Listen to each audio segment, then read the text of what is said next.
Hi, I'm Jamie deRoy, and I'm here with Steven Sorokoff at Feinstein's 54 Below for Cabaret Scenes.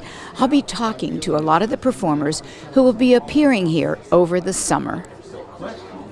My pal John Lloyd Young, Tony Award winner, Grammy Award winner, and now you're back at Feinstein's 54 Below with this incredible show. I know you're right in the middle of it now, and you play through the 25th, I guess. The 25th, Saturday the 25th, Wednesday through Saturday.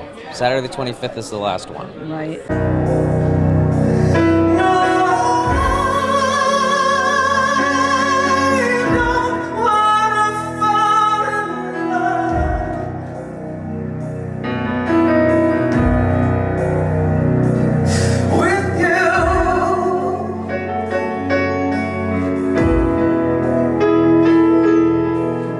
And how's it going?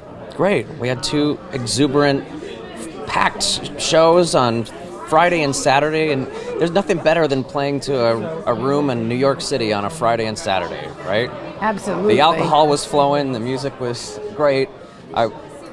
There's people are having allergies, I hear, here in New York, so I was like, what's that tickle? I live in LA now, so what's that tickle? And now I hear it's been a really bad allergy season. Terrible. But I made it through. Well, your voice is so spectacular. Just to hear this little preview, I don't even know how you do it in the morning. The range you have. Yep.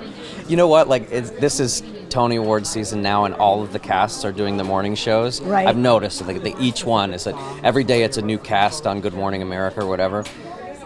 That'll teach you how to sing in the early in the morning when you get up at 4 o'clock and you have to put your costumes and makeup on and warm up after a show that ends at 10, 11 at night. I know. You can do anything after you go through a Tony Award season in New York. And you were the most incredible one in your season. That was so special. It really was. I mean, the older I get, the more the years just go and go and go. And how did it go that fast? But as more time goes on, it's just, I become more and more aware of what a wonderful treasure of an experience that was in my life. Yeah. And also the fact that you created the role on Broadway and then got to do it in the film rarely happens. Well, this is the only, in a thing like this is the only place where I can say this and know that it's going to make an impact on the audience and on you and on Steven behind the camera. When I was a kid, I had a dream that was born in me. I had a New York grandmother who had seen Yul Brynner in the original production of King and I. She had seen Robert Preston in the original Music Man. That was all before my time. That was, those were stories in my household growing up. And I used to watch the Music Man movie, and I knew that Robert Preston won the Tony Award for the Music Man on Broadway. And that planted a dream in my 8-year-old brain. I want to win a Tony Award for something on Broadway and make a movie for Warner Brothers. And it happened. It happened. After that happened, it's like, I could die now, or at least, well, now what? Hope not. But I mean, you can appreciate that. You're a Broadway denizen. That was a lifelong dream, and I got to do it. I think it's amazing that you even had that dream because, time after time after time, we would see somebody on Broadway, and then they were not the person in the movie. Right. And of course, the poor Broadway star that originated was always a little hurt. I kept that dream alive. It was touch and go. There were times when it wasn't going to be me in the movie, and the movie was going to be directed by someone. It went into turnaround, and then Clint Eastwood gave me the part.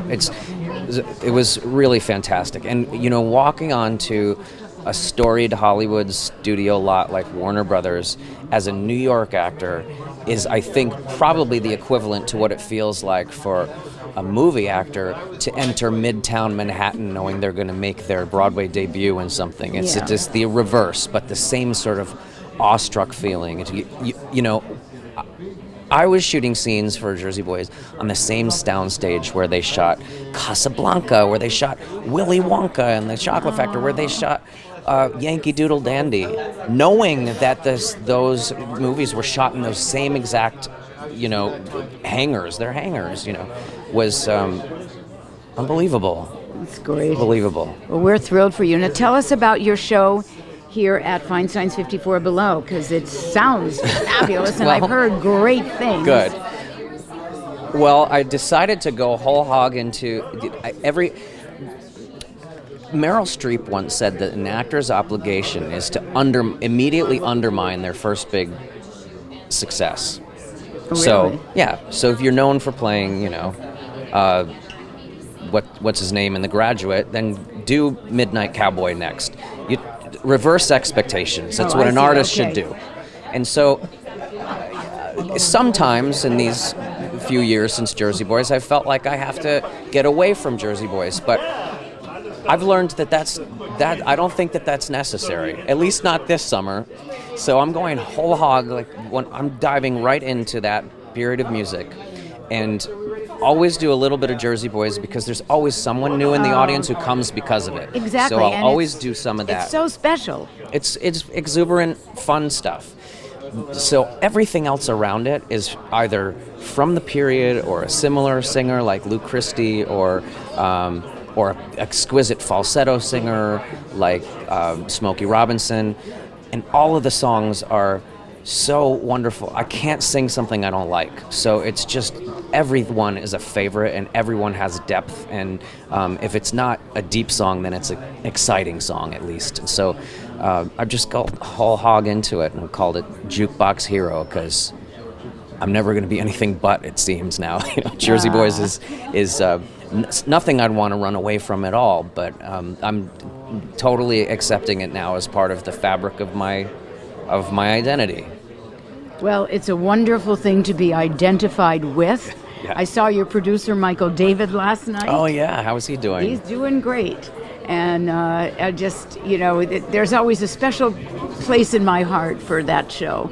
I just think it was brilliant. I think you were brilliant. I think everybody in it was just perfect. It was the perfect combination of every single person, every single element was great. I mean, what a privilege to have grown up hoping to be on Broadway someday and loving Broadway from when I was a really little kid, and to then just do a show that fantastic is, like I said, it's a treasure in my life. Well, it's a treasure in our lives, and we want to wish you all the best. I love you so much. Oh, and good luck to you because I see your name above all of these Tony-nominated shows all these years, and you always do so well. You're so successful. It's something that I love to do, and I only wish that Michael David was still in my building when he was looking for money for your show. Oh, yeah, I didn't run into him, and I would have loved to invest it in your show. You know what? There were a lot of people who had never invested in a Broadway show and probably never have since who did very well with Jersey Boys. Very well. I know a lot of them. It democratized theater. It brought some outsiders in. Exactly. This is nice. Well, Good for all of us. I wish you all the best. I love you dearly, sweetheart. Bye. I'm sorry if I didn't. And Stephen behind the camera, you're looking good today.